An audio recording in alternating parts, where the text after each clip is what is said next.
Hello humans, and welcome to another episode of Gen X Gamer. I rested my voice here a little bit, and let me see if I can go into this one.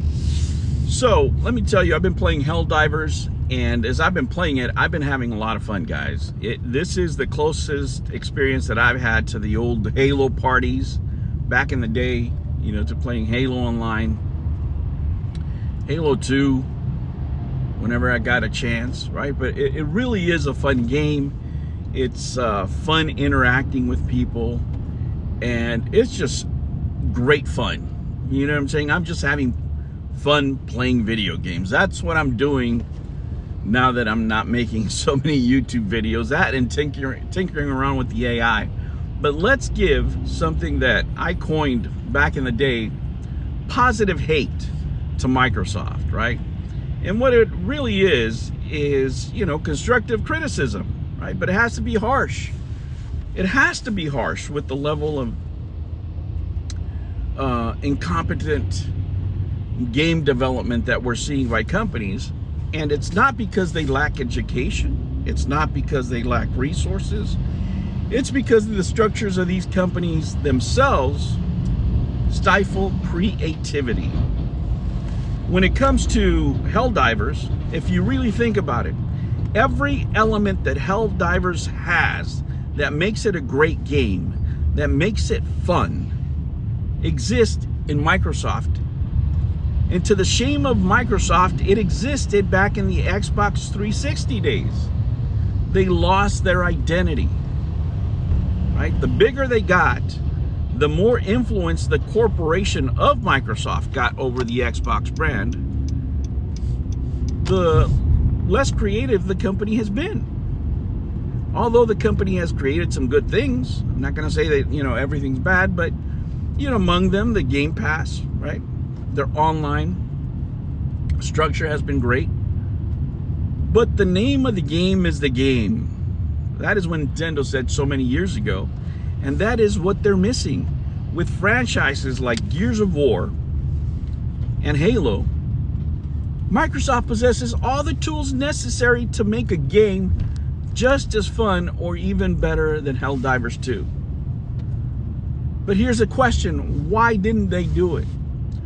Why are people outside the Microsoft corporation able to do more with less?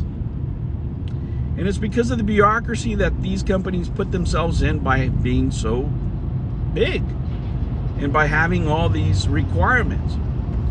Now, without getting too much into conspiracies and politics and all this stuff, clearly Microsoft, by their presentations, is more worried about appearing inclusive, whatever that means, than making good video games. And let me tell you, contrary to whatever people, you know, say out in the, especially in video game journalism, gamers are some of the most inclusive people in the world, because we will buy games and we don't care who makes them as long as they're fun, right? Helldivers could have been made by a gay, straight, you know, black, white, Chinese, it doesn't matter. People are still loving the game. Nobody's ever asked what the identity of the person is playing this game. That's the last thing on your mind. As gamers, our priority is the game fun. And whoever had the talent to make that game, we don't care. We don't care who it is, right? We don't care what his politics are. We don't care what his sexuality is. We don't care any of that. We just buy the game. If you're giving the customer what they want, they will answer you with money. That's how it works. But if you have Halo in-house, if you have Gears of War in-house, how come you didn't put it together? Right? It reminds us of that friend. I'll give you myself as an example, right? I give great advice when it comes to self-control to other people, but I have no self-control when I walk into a video game store. I have all these tips and tricks that I can give people, right? But as soon as I walk in the door, we got serious problems, right? Or another one would be the example of, you know, that one friend that knows everything about dieting. They know everything. They know the macros, the diets, they know everything about dieting, except they can't lose 5 pounds, right? It's that kind of mentality. And when you look at Microsoft and look at their presentations, they sound great, but what are they putting out? They're not. Look at the disappointment that Halo Infinite was. It started off great, and then it got stifled. Because that corporation, right, that bureaucracy that is created goes against being creative. If you tell somebody to make a game, right, but they have to be worried about if they come up with the right gender for the person, if they come out with the right body type, right? Do they have the right sexuality, right? You're giving the artist all these constraints. Video game is an art.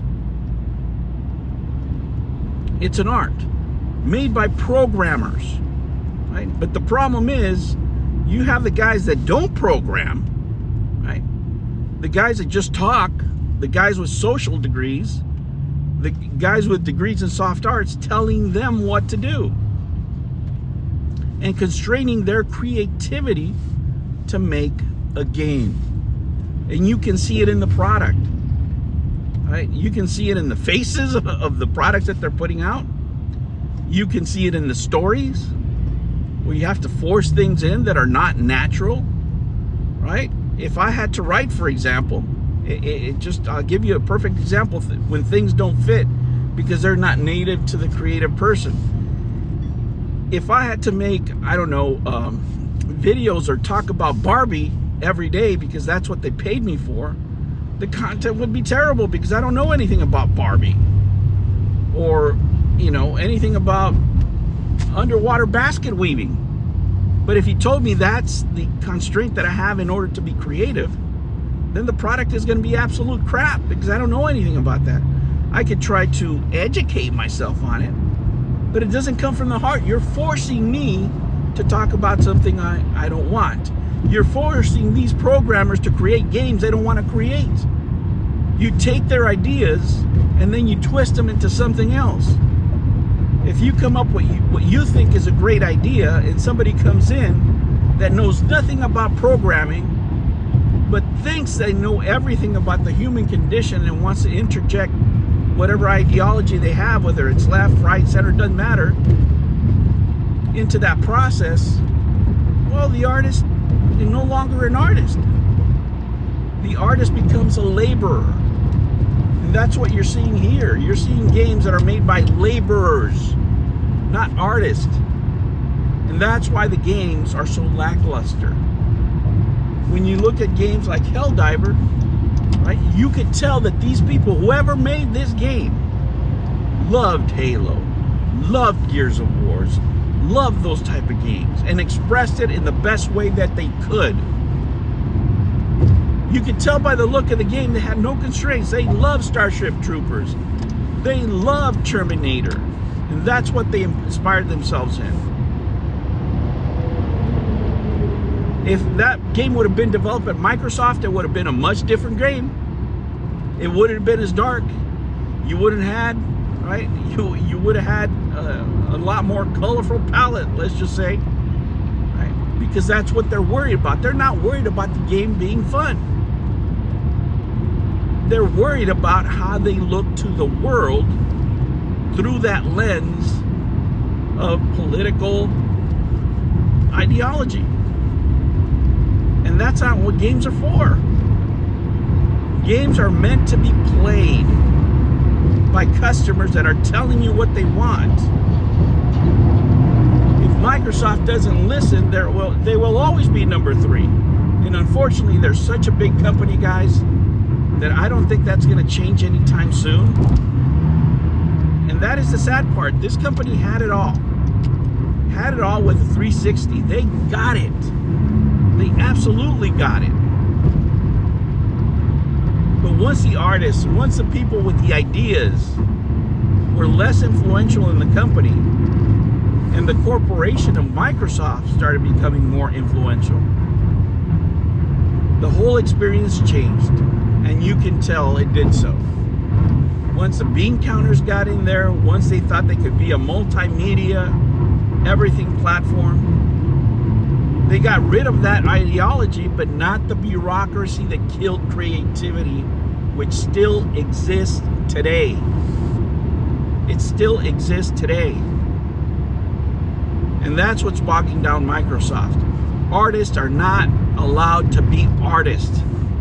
They get censored. Programming artists, right? Not the guys that claim that they're artists because they know everything about human sexuality or human interactions or how people should think or how diverse the world should be.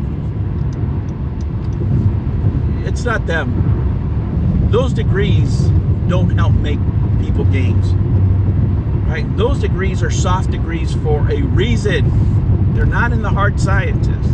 It takes hard work to program and make a good game. Hard work. You have to combine that with the freedom to be a creative artist that is not constrained by ideologies outside of what they feel comfortable with.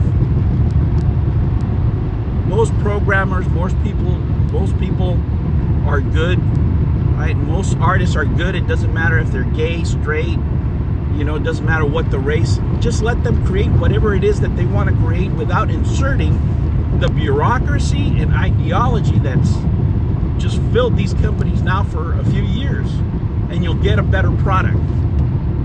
Is that going to happen anytime soon for Microsoft? Hell no.